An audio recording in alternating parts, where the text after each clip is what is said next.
ಆತ್ಮೀಯ ವಿದ್ಯಾರ್ಥಿಗಳೇ, ಎಲ್ಲರಿಗೂ ನಮಸ್ಕಾರ. ಕರ್ನಾಟಕದ ಎಲ್ಲ ವಿದ್ಯಾರ್ಥಿಗಳಿಗೂ ಯುಗಾದಿ ಹಬ್ಬದ ಶುಭಾಶಯಗಳು, ಹೊಸ ವರ್ಷದ ಶುಭಾಶಯಗಳು.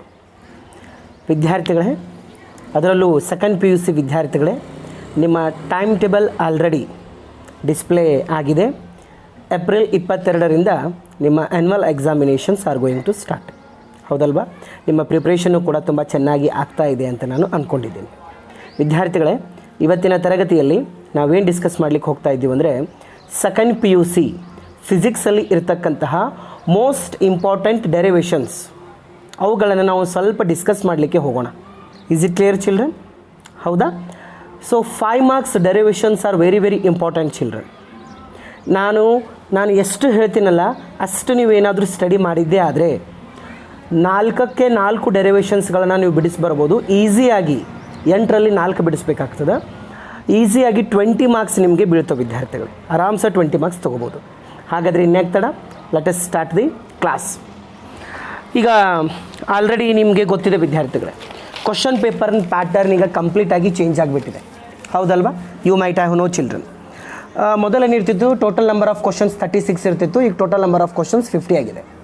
For your kind information, derivations 5 marks derivations ಎಲ್ಲಿಂದ ಸ್ಟಾರ್ಟ್ ಆಗ್ತಾವೆ ಅಂದರೆ, question number 36, question number 37, question number 38, question number 39. 4 derivations. ಈ 4ರಲ್ಲಿ 2 ಬಿಡಿಸ್ಬೇಕಾಗ್ತದೆ ನೀವು. Next question number 40, question number 41, question number 42, question number 43. ಮತ್ತು 4 ಡೆರಿವೇಷನ್ಸು. ಅದರಲ್ಲಿ ಮತ್ತೆ ನೀವು 2 ಬಿಡಿಸ್ಬೇಕಾಗ್ತದೆ. ಪಾರ್ಟ್ ಡಿಯಲ್ಲಿ ನಾನು ಹೇಳ್ತಿರೋದು. ಹಾಗಾದರೆ ಬನ್ನಿ ವಿದ್ಯಾರ್ಥಿಗಳೇ, ಹೊಸ ಬ್ಲೂ ಪ್ರಿಂಟಿನ ಪ್ರಕಾರ ವಿತ್ ಕ್ವಶನ್ ನಂಬರ್ ನಾನು ನಿಮಗೆ ಹೇಳಲಿಕ್ಕೆ ಇಷ್ಟಪಡ್ತೇನೆ. ದಯವಿಟ್ಟು ವಿದ್ಯಾರ್ಥಿಗಳು ಒಂದು ನೋಟ್ಬುಕ್ಕು ಪೆನ್ನನ್ನು ತೊಗೊಳ್ಳಿ, ಬರ್ಕೊಳ್ಳಿಕ್ಕೆ ಪ್ರಯತ್ನ ಪಡಿ, ಅಥವಾ ಜಸ್ಟ್ ಟಿಕ್ ಆದರೂ ಮಾಡ್ಕೊಳ್ಳಿ ವಿದ್ಯಾರ್ಥಿಗಳು. ನೋಡಿ, according to blue print, PU board ಕರ್ನಾಟಕದವರು ಬಿಟ್ಟಿರ್ತಕ್ಕಂಥ ಬ್ಲೂ ಪ್ರಿಂಟಿನ ಪ್ರಕಾರ 36th question electric fields and charges ಮೇಲೆ ಕೇಳಬೇಕಂತೆ, ಅಕಾರ್ಡಿಂಗ್ ಟು ಬ್ಲೂ ಪ್ರಿಂಟ್ ಅದು. ಹಾಗಾದರೆ sir, electric field and charges ಒಳಗಡೆ ಇರತಕ್ಕಂಥ ಡೆರಿವೇಷನ್ಸ್ಗಳು ಯಾವ್ದಾವ್ದು ಸರ್? ಈ ವರ್ಷ ಎಲೆಕ್ಟ್ರಿಕ್ ಫೀಲ್ಡ್ ಆ್ಯಂಡ್ ಚಾರ್ಜಸ್ ಮೇಲೆ ಅಂದರೆ ಕ್ವಶನ್ ನಂಬರ್ 36 ಯಾವುದು ಬರ್ಬೋದು ಅಂತ ನಾನು ಹೇಳ್ತೇನೆ. ನೋಡಿ, 36th ಕ್ವಶನ್ಸ್ ಯಾವ್ದು ಬರ್ಬೋದು? Derive an expression for electric field at a point on the equatorial line of an electric dipole. Equatorial line ಅನ್ನಾದರೂ ಕೇಳ್ಬೋದು ಸರ್. ಇಕ್ವೆಟೋರಿಯಲ್ ಬಿಟ್ಟರೆ ಮತ್ತೆ ಯಾವ್ದು ಕೇಳ್ಬೋದು ಸರ್? ಆಕ್ಸಿಯಲ್ ಲೈನ್ ಆದರೂ ಕೇಳ್ಬೋದು. ಹೇಗೆಂದರೆ, derive an expression for the electric field at a point on the axial line of a electric dipole. Sir, equatorial ಮತ್ತು ಆಕ್ಸಿಯಲ್ ಬಿಟ್ಟರೆ ಯಾವ್ದು ಕೇಳ್ಬೋದು sir? State Gauss's law and derive an expression for electric field at a point outside, inside and on the surface uniformly charged shell. ಇದನ್ನು ಕೇಳ್ಬೋದು. ಈ 3 ಪ್ರಶ್ನೆಗಳು ಕೇಳೋ ಸಾಧ್ಯತೆಗಳಿರ್ತವೆ ವಿದ್ಯಾರ್ಥಿಗಳು. ಸರ್, ಇವು 3 ಕ್ವಶನ್ ಕೇಳಿಲ್ಲ ಅಂದರೆ ಯಾವ್ದು ಕೇಳ್ಬೋದು ಸರ್? ನಿಮ್ಮ ಲಕ್ ಏನಾದರೂ ಚೆನ್ನಾಗಿದ್ದರೆ ಆ 3 ಮಾರ್ಕ್ಸ್ ಕ್ವಶನ್ಸ್ಗಳನ್ನು 5 ಮಾರ್ಕ್ಸಿಗೆ ಕೇಳೋ ಚಾನ್ಸಸ್ ಇರ್ತದೆ. ಯಾವ್ಯಾವ ಸರ್ ಹಾಗಾದರೆ ಅವು? State Gauss's law in electrostatics, derive the expression for electric field intensity due to infinite long straight current carrying conductor. 3 marks 5 ಮಾರ್ಕ್ಸಿಗೆ ಕೇಳ್ಬೋದು ಸರ್. ಮತ್ತು ಇದ್ರ ಇರಲಿಲ್ಲ ಅಂದರೆ ಇನ್ನೊಂದಿದೆ ನೋಡಿ, state Gauss's law in electrostatics and derive an expression for electric field intensity due to infinitely charged plane sheet. ಇದನ್ನು ಕೇಳ್ಬೋದು. ಇಷ್ಟೇನಾದರೂ ನೀವೇನಾದರೂ ಕಂಪ್ಲೀಟ್ ಮಾಡಿದ್ದೇ ಆದರೆ ಆರಾಮ್ಸೆ 36th ಕ್ವಶನನ್ನು ನೀವು ಬಿಡಿಸ್ಬರ್ಬೋದು ವಿದ್ಯಾರ್ಥಿಗಳೇ. ಮಾಡ್ಬೋದಲ್ವ? ಆಲ್ರೆಡಿ ನೀವು ಪ್ರಾಕ್ಟೀಸ್ ಮಾಡಿದ್ದೀರಿ. 36th ಕ್ವಶನ್ ನೀವು ಈ ರೀತಿ ಬರ್ಬೋದು. ಹಾಗಾದರೆ ಸರ್, 37th ಕ್ವಶನ್ ಯಾವ ಚಾಪ್ಟರ್ ಮೇಲೆ ಬರ್ತದೆ sir? According to blue print current electricity ಮೇಲೆ ಬರ್ತದೆ. ಹಾಗಾದರೆ ಕರೆಂಟ್ ಎಲೆಕ್ಟ್ರಿಸಿಟಿಯಲ್ಲಿ ಏನೇನು important sir? 5 marks derivations. Look at here. Most frequently asked questions ಯಾವ್ಯಾವ ಅಂದರೆ, cells in series, cells in parallel. ಏನು ಕೇಳ್ತಾರೆ ಅಂದರೆ ಅವ್ರ question, obtain an expression for the equivalent EMF and equivalent resistance of 2 cells connected in series. 5 ಮಾರ್ಕ್ಸಿಗೆ ಕೇಳ್ಬೋದು. Series ಇಲ್ಲ ಅಂದರೆ ಪ್ಯಾರಲಲ್ ಕೇಳ್ಬೋದು. ಹೇಗೆ? Obtain an expression for the equivalent EMF and equivalent resistance of 2 cells connected in parallel. Series ಇರಲಿಲ್ಲ ಅಂದರೆ parallel ಕೇಳ್ತಾರೆ, parallel ಇಲ್ಲಂದರೆ ಸೀರೀಸ್ ಕೇಳ್ತಾರೆ. ಇವೆರಡೂ ಕೇಳಿಲ್ಲ ಅಂದರೆ ಸರ್, ಇವೆರಡೂ ಕೇಳಿಲ್ಲ ಅಂದರೆ ವಿದ್ಯಾರ್ಥಿಗಳು ಏನು ಕೇಳ್ತಾರೆ ಅಂದರೆ, derive an expression for the balancing condition of Wheatstone bridge ಇದನ್ನು ಕೇಳ್ಬೋದು. ಸರ್ ವಿಟ್ಸ್ಟೋನ್ ಬ್ರಿಡ್ಜ್ ಕೇಳಿಲ್ಲ ಅಂದರೆ ಸರ್ ಲಾಸ್ಟ್ ಯಾವುದು ಪಾಸಿಬಿಲಿಟಿ ಇದೆ ಅಂದರೆ derive the expression for conductivity of a material ಅಂದರೆ sigma is equal to n e square tau upon m. ಇವು 4 ಡೆರಿವೇಷನ್ಸ್ಗಳನ್ನು ನೀವು ಪ್ರಾಕ್ಟೀಸ್ ಮಾಡಿ ಕರೆಂಟ್ ಎಲೆಕ್ಟ್ರಿಸಿಟಿ ಮೇಲೆ ಬರ್ತಕ್ಕಂತಹ 5 ಮಾರ್ಕ್ಸ್ 37th ಕ್ವಶನನ್ನು ಆರಾಮ್ಸೆ ಬಿಡಿಸ್ಬೋದು. ಹೌದಾ?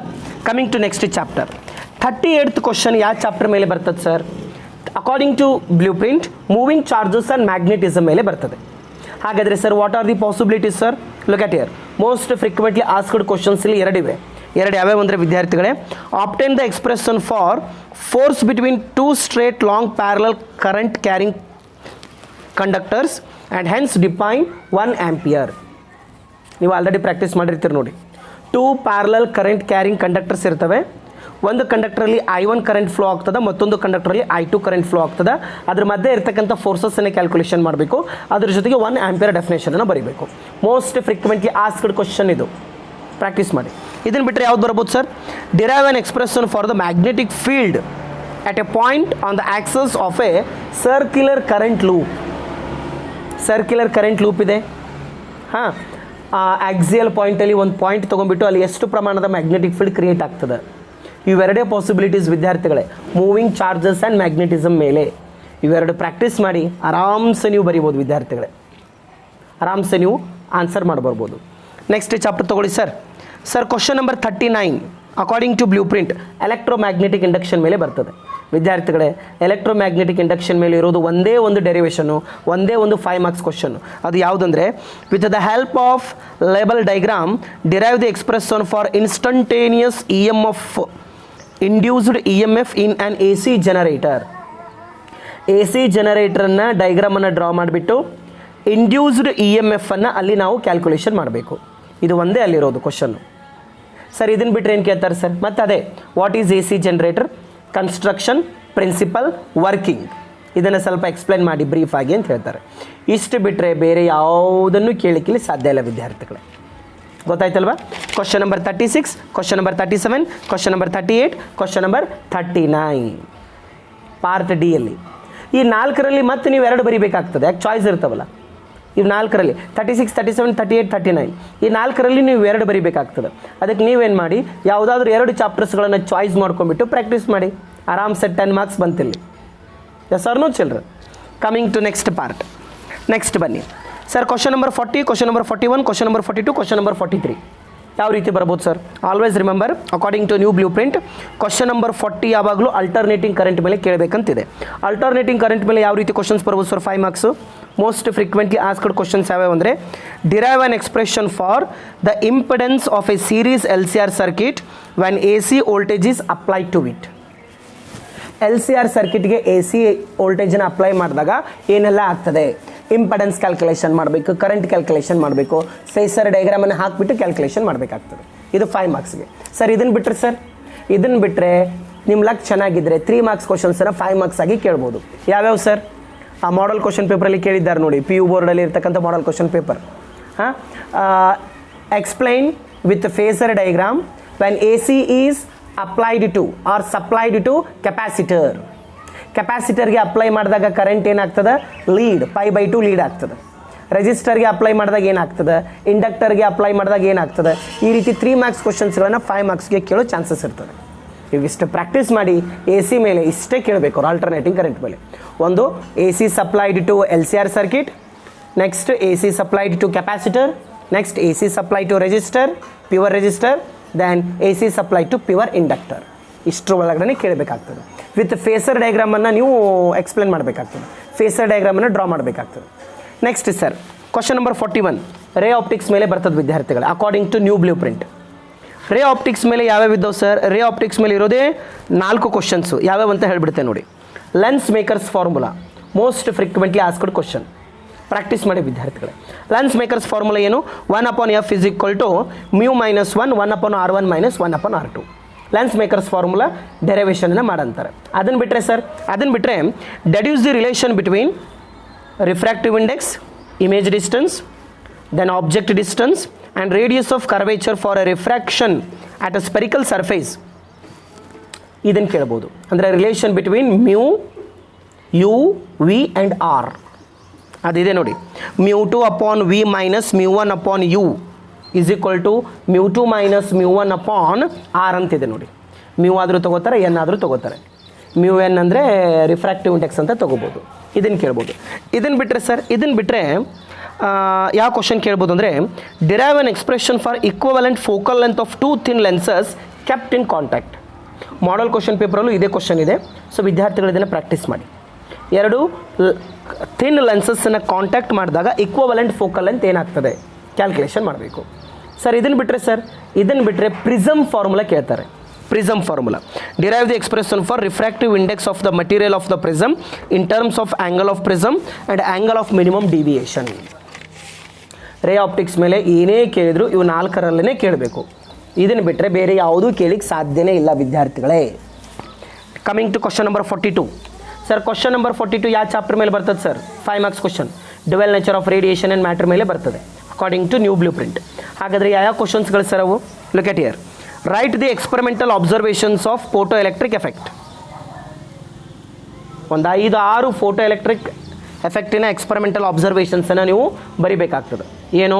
Photo electric current is directly proportional to intensity of incident radiation. ಈ ರೀತಿ ಒಂದು 5-6 ಪಾಯಿಂಟ್ಸ್ಗಳನ್ನು ನೀವು ಬರಿಬೇಕಾಗ್ತದೆ ವಿದ್ಯಾರ್ಥಿಗಳು. ಸರ್ ಇದನ್ನು ಬಿಟ್ಟರೆ ಯಾವ ಕ್ವಶನ್ ಬರ್ಬೋದು ಸರ್ ಆ ಚಾಪ್ಟ್ರಲ್ಲಿ? ಯಾವ ಕ್ವಶನ್ ಬರ್ಬೋದು ಅಂದರೆ ವಿದ್ಯಾರ್ಥಿಗಳೇ, right Einstein's photo electric equation and mention any 5 experimental observations made by Einstein. ಈ 5 ಮಾರ್ಕ್ಸಿಗೆ ಈ ಕ್ವಶನನ್ನು ಕೇಳ್ಬೋದು. ಇವೆರಡೇ ವಿದ್ಯಾರ್ಥಿಗಳೇ ಮೋಸ್ಟ್ ಫ್ರೀಕ್ವೆಂಟ್ಲಿ ಆಸ್ಕ್ಡ್ ಕ್ವಶನ್ಸ್. ಇದನ್ನು ಬಿಟ್ಟರೆ ಯಾವ್ದು ಕೇಳ್ಬೋದು ಸರ್? ಇದನ್ನು ಬಿಟ್ಟರೆ ವಿದ್ಯಾರ್ಥಿಗಳು ಯಾವ ರೀತಿ ಪ್ರಶ್ನೆಗಳು ಬರ್ಬೋದು ಅಂದರೆ mention any 5 characteristics of photons. ಇದನ್ನು ಕೇಳ್ಬೋದು. ಮ್ಯಾಕ್ಸಿಮಮ್ ಕೇಳೋದಿಲ್ಲ, ಬಟ್ ಕೇಳಿದರೆ ಒಂದು 5 ಕ್ಯಾರೆಕ್ಟರಿಸ್ಟಿಕ್ಸ್ ಬರೆದ್ಬಿಡಿ. ನೆಕ್ಸ್ಟ್ ಇದನ್ನು ಬಿಟ್ಟರೆ ಒಂದು ಕ್ವಶನ್ ಪೇಪರಲ್ಲಿ ಕೇಳಿದ್ದಾರೆ ನೋಡಿ. ಏನಂತ ಕೇಳಿದ್ದಾರೆ ಅಂದರೆ explain Hallwachs and Lenard observations on photo electric effect and define work function, threshold frequency and stopping potential ಅಂತ ಕೇಳಿದ್ದಾರೆ. ನೀವು ಜಾಸ್ತಿ concentration mention the experimental observations of photo electric effect ಇದ್ರ ಮೇಲೆ ಕೊಡಿ. ಮತ್ತೊಂದು write Einstein photo electric equation and mention any 5 observations made by Einstein. ಈ 2 question ಮೇಲೆ ಜಾಸ್ತಿ ಕಾನ್ಸಂಟ್ರೇಷನ್ ಮಾಡಿ. ಇವೇ ಬರ್ತಿರ್ತವೆ ವಿದ್ಯಾರ್ಥಿಗಳೇ. ನಾ ಎಲ್ಲ ಏನು ಹೇಳ್ತಾ ಇದ್ದೀನಲ್ಲ, ಒಂದು 8 ವರ್ಷದ old question papers, annual question papers ಮೇಲೆ ನಾನು ನಿಮಗೆ ಹೇಳ್ತಾ ಇದ್ದೀನಿ. Last question 43rd question. 43rd question always comes from semiconductors and electronic devices. ಅದರ ಮೇಲೆ ಬರ್ತದೆ. ಥಿಯರಿ ಕ್ವಶನ್ಸ್ ಇರ್ತವಲ್ಲಿ ದಯವಿಟ್ಟು ಪ್ರಾಕ್ಟೀಸ್ ಮಾಡಬೇಕು, ಓದಬೇಕು ವಿದ್ಯಾರ್ಥಿಗಳು. ಯಾವ್ಯಾವ ಕೇಳ್ಬೋದು ಸರ್ ಸೆಮಿಕಂಡಕ್ಟರ್ ಚಾಪ್ಟರ್ ಮೇಲೆ? ಮೋಸ್ಟ್ ಫ್ರೀಕ್ವೆಂಟ್ಲಿ ಆಸ್ಕ್ಡ್ ಕ್ವಶನ್ಸ್ ಯಾವ್ಯಾವ ಅಂದರೆ what is rectification, explain half wave rectifier with the help of wave diagram. Half wave ಕೇಳಿಲ್ಲ ಅಂದರೆ ಫುಲ್ ವೇವ್ ಕೇಳ್ತಾರೆ. ಹೇಗೆ? What is rectification, explain full wave rectifier with the help of wave diagram. ಇವೆರಡೇ most frequently asked question. ಇವೆರಡು ಬಿಟ್ಟರೆ ಯಾವ್ದು ಕೇಳ್ತಾರೆ sir? What is Zener diode, explain the action of Zener diode as a voltage regulator. ಇದನ್ನು ಕೇಳ್ಬೋದು. ಇದನ್ನು ಬಿಟ್ಟರೆ ಇನ್ನೊಂದು ಕ್ವಶನ್ ಪೇಪರಲ್ಲಿ ಏನು ಕೇಳ್ಯಾರಂದ್ರೆ ನೋಡಿಲಿ, describe with suitable block diagrams action of PN junction diode under forward and reverse bias condition and also draw IV characteristics, current voltage characteristics. ಇವೇ 4 ವಿದ್ಯಾರ್ಥಿಗಳೇ. ಈ 4ರಲ್ಲಿ ಯಾವುದಾದ್ರೂ ಒಂದು ಫಿಕ್ಸ್ ಬರ್ತದೆ. ದಯವಿಟ್ಟು ಪ್ರಾಕ್ಟೀಸ್ ಮಾಡಿ ವಿದ್ಯಾರ್ಥಿಗಳೇ. ಇಲ್ಲಿ ಮತ್ತೆ ನಿಮಗೆ ತುಂಬ ಈಸಿ ಮಾಡಿಕೊಟ್ಟಿದ್ದಾರೆ. ಹೇಗೆ? ಕ್ವಶನ್ ನಂಬರ್ 40, 41, 42, 43ಯಲ್ಲಿ ಈ 4 ಕ್ವಶನ್ಸಲ್ಲಿ ನೀವು ಯಾವುದಾದ್ರೂ 2 ಬರೀಬೇಕಾಗ್ತದೆ ಆ್ಯನ್ಯುವಲ್ ಎಕ್ಸಾಮಲ್ಲಿ. ಯಾವುದಾದ್ರೂ 2 ನೀವು ಚಾಪ್ಟರ್ಸನ್ನು ಥರೋ ಆಗಿ ಓದಿ, ಕಂಪ್ಲೀಟಾಗಿ ಓದಿ, ನಿಮ್ಗೆ ಅಗದಿ ಅನುಕೂಲ ಆಗ್ತದೆ ವಿದ್ಯಾರ್ಥಿಗಳು. ಇಷ್ಟು ನೀವೇನಾದರೂ ನಾನು ಹೇಳಿರ್ತಕ್ಕಂಥ ಕ್ವಶನ್ಸ್ಗಳನ್ನು ನೀವೇನಾದರೂ ಪ್ರಾಕ್ಟೀಸ್ ಮಾಡಿದ್ದೇ ಆದರೆ ಡೆಫಿನೆಟ್ಲಿ 4ಕ್ಕೆ 4 ಡೆರಿವೇಷನ್ಸ್ಗಳನ್ನು ನೀವು ಎಕ್ಸಾಮಲ್ಲಿ ಬಿಡಿಸ್ಬರ್ಬೋದು. ಈಸಿಯಾಗಿ 20 ಮಾರ್ಕ್ಸನ್ನು ನೀವು ಆರಾಮ್ಸೆ ತೊಗೊಂಬರ್ಬೋದು. 20 ಮಾರ್ಕ್ಸು ನಿಮ್ಮ ಜೇಬಲ್ಲಿ ಇದ್ದ ಹಾಗೆ ವಿದ್ಯಾರ್ಥಿಗಳೇ. ದಯವಿಟ್ಟು ನಾನು ಹೇಳಿರ್ತಕ್ಕಂಥ ಡೆರಿವೇಷನ್ಸ್ಗಳನ್ನು ಪ್ರಾಕ್ಟೀಸ್ ಮಾಡಿ. ಹೌದಲ್ವಾ? ನೀವೇನು ಕಂಪ್ಲೀಟ್ ಅಷ್ಟು ಡೆರಿವೇಷನ್ಸನ್ನೇ ಪ್ರಾಕ್ಟೀಸ್ ಮಾಡಿ ಅಂತ ಹೇಳ್ತಾ ಇಲ್ಲ. ಯಾಕಂದರೆ ಆಪ್ಷನ್ ಇವೆ. 4ರಲ್ಲಿ 2 ಬರೀಬೇಕು, ಮತ್ತು 4ರಲ್ಲಿ 2 ಬರೀಬೇಕು. ಯಾವುದಾದ್ರೂ 2 ಚಾಪ್ಟರ್ಸು ಮತ್ತು 2 ಚಾಪ್ಟರ್ಸು ಥರೋವಾಗಿ ಪ್ರಿಪ್ರೇಷನ್ ಆಗಿ ನಿಮ್ಗೆ ಯಾವುದು ಈಸಿ ಆಗ್ತದೆ ಅದು. ಸೊ ಈ ರೀತಿ ಮಾಡಿದರೆ ಖಂಡಿತವಾಗಿ 20ಕ್ಕೆ 20 ಅಂಕಗಳು ಡೆರಿವೇಷನ್ಸಲ್ಲಿ ಬರ್ತವೆ ವಿದ್ಯಾರ್ಥಿಗಳೇ. ಇಸ್ ಇಟ್ ಕ್ಲಿಯರ್ ವಿದ್ಯಾರ್ಥಿಗಳೇ? ಈಗ ನಾನೇನು ಎಕ್ಸ್ಪ್ಲೈನ್ ಮಾಡಿದ್ದೀನಲ್ಲ, ಪ್ರತಿಯೊಂದು ಡೆರಿವೇಷನಿನ ಎಕ್ಸ್ಪ್ಲನೇಷನ್ನು ಅದರ ಪಿ ಡಿ ಎಫ್ ಎಲ್ಲ ಡೆರಿವೇಷನ್ಸ್ಗಳ ಪಿ ಡಿ ಎಫ್ ಮಾಡಿಬಿಟ್ಟು ಆ ಪಿ ಡಿ ಎಫನ್ನು ನಾನು ಡಿಸ್ಕ್ರಿಪ್ಷನಲ್ಲಿ ಇರ್ತಕ್ಕಂಥ ಲಿಂಕಲ್ಲಿ ಇದೆ, ಆ ಲಿಂಕನ್ನು ಡೌನ್ಲೋಡ್ ಮಾಡ್ಕೊಳ್ಳಿ, ಪಿ ಡಿ ಎಫನ್ನು ತೊಗೊಳ್ಳಿ, ಪ್ರಾಕ್ಟೀಸ್ ಮಾಡಿ ವಿದ್ಯಾರ್ಥಿಗಳು. Definitely you are going to get 20 marks ವಿದ್ಯಾರ್ಥಿಗಳು. Is it clear children? So ಈ ವಿಡಿಯೋ ನಿಮಗೆ ತುಂಬ ಹೆಲ್ಪ್ ಆಗಿದೆ ಅಂತ ನಾನು ಅನ್ಕೋತಾನೆ. ಎಸ್, ಸೊ ಇವತ್ತಿಂದ ನಾವು ಸೆಕೆಂಡ್ PUC ಕ್ಲಾಸಸ್ಗಳನ್ನು ಸ್ಟಾರ್ಟ್ ಮಾಡೋಣ. ಇವತ್ತು ಡೆರಿವೇಷನ್ಸ್ಗಳನ್ನು ಹೇಳ್ಕೊಟ್ಟಿದ್ದೀನಿ. ನೆಕ್ಸ್ಟ್ 2 ಮಾರ್ಕ್ಸ್ ಕ್ವಶನ್ಸ್ ಮತ್ತು 3 marks questions, 1 marks questions. Problem ಆಗೋದು ನ್ಯೂಮರಿಕಲ್ಸ್. ನಾನು ನಿಮಗೆ ನ್ಯೂಮರಿಕಲ್ಸನ್ನು ಚೆನ್ನಾಗಿ ಎಕ್ಸ್ಪ್ಲೇನ್ ಮಾಡಿಕೊಡ್ತಾನೆ. ಬೋರ್ಡನ್ನು ಯೂಸ್ ಮಾಡಿಬಿಟ್ಟು, ಚಾಕ್ ಪೀಸನ್ನು ಯೂಸ್ ಮಾಡಿಬಿಟ್ಟು ನಿಮಗೆ ಎಕ್ಸ್ಪ್ಲೇನ್ ಮಾಡ್ತಾನೆ. ಅಷ್ಟು ನ್ಯೂಮರಿಕಲ್ಸನ್ನು ನೀವು ಮಾಡ್ಕೊಂಡು ಹೋಗಿ, ಖಂಡಿತವಾದಿ ಅದೇ ನ್ಯೂಮರಿಕಲ್ಸ್ ಆ್ಯನ್ಯುವಲ್ ಎಕ್ಸಾಮಲ್ಲಿ ಬರ್ತಿರ್ತಾರೆ. Is it clear children? Thank you so much ವಿದ್ಯಾರ್ಥಿಗಳೇ.